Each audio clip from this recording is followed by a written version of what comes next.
Hi, for this episode we're going to be looking at the Fallen Samurai. It's a modular character. It goes for around $50 and has a folder size of about 470 megabytes. Now, the author does have many other characters. Going over to the showcase level, we can see the character and getting a closer look. The quality is very good.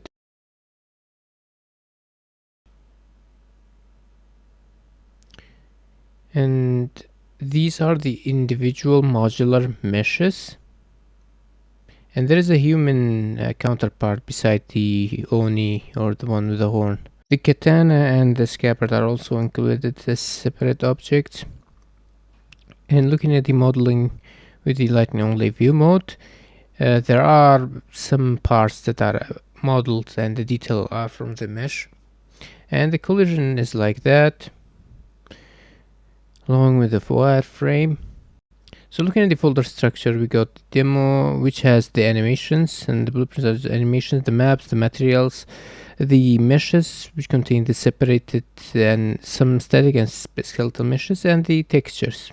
The dimensions are 54K, 27 2K, 32 1K, and 15 512. These have alpha channels for some reason. And one thing that I noticed, the ambient occlusion, roughness, and metallic are not packed into one texture.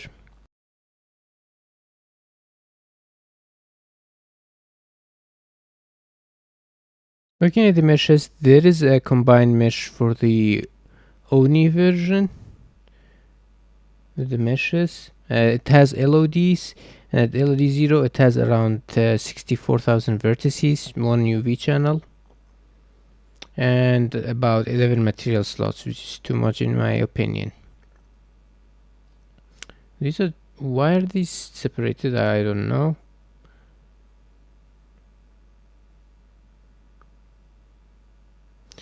The rig is just a UE4 epic skeleton. So if you add this is like just a full animation that comes with the pack, which is just I think regular mannequin. If you add the UE4 skeleton as compatible, you can use the animations associated with it, like so.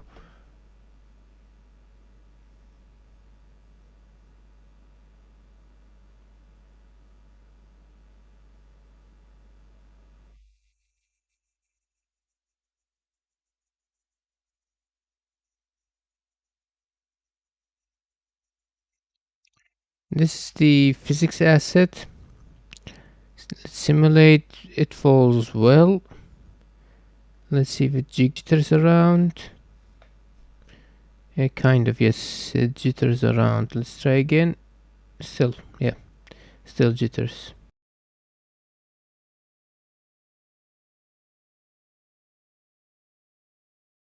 There's this blueprint, nothing special about it, just with the extra medallions for the hat. The swords are static mesh, while the rest are skeletal meshes.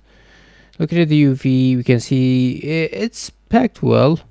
There are some minor wasted spaces there, but the symmetrical parts are not overlapped. For the boots, it kind of are because they're mirrored when it was modeled, probably. That's why, not intended. And these are the medallions, probably sharing texture along with the sword, is also sharing the texture with the scabbard.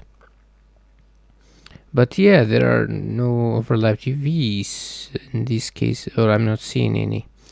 And I do believe that's the reason why it has so many material slots.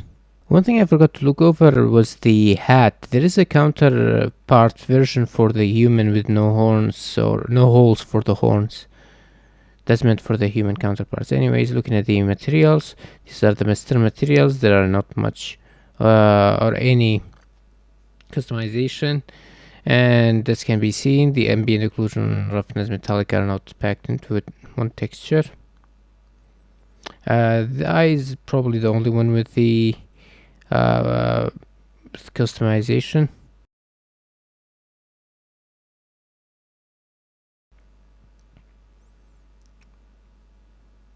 So and this is the only material instance. The parameter names should be self-explanatory for most part, if you're kind of familiar with the anatomy of the eye.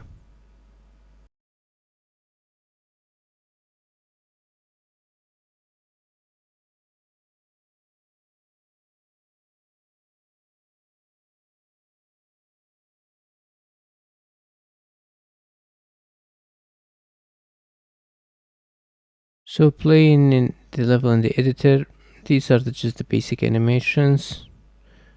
You can see that some parts of the cloths are simulated, like the cloth over the sword and the end of the coat, along with some part of the boots.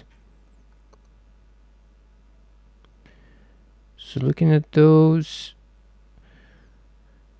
you can see the white part are the ones that are simulating most.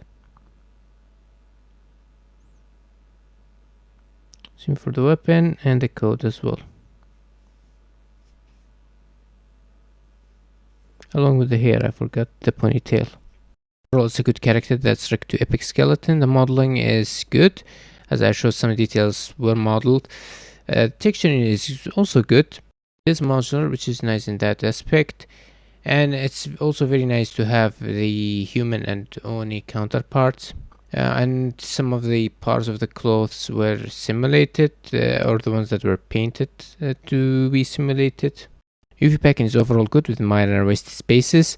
However, the UV spaces are not being reused or overlapped, which leads to many material slots, and more material slots means more draw calls.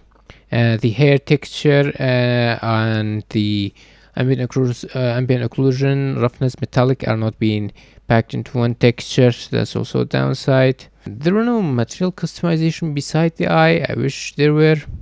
As for the price, it's kind of on the high end. I mean, there are more expensive samurai characters on the marketplace, but they're also cheaper. And price is something subjective most of the time. With that, we're coming to the end of the episode. Hope you enjoyed. Later.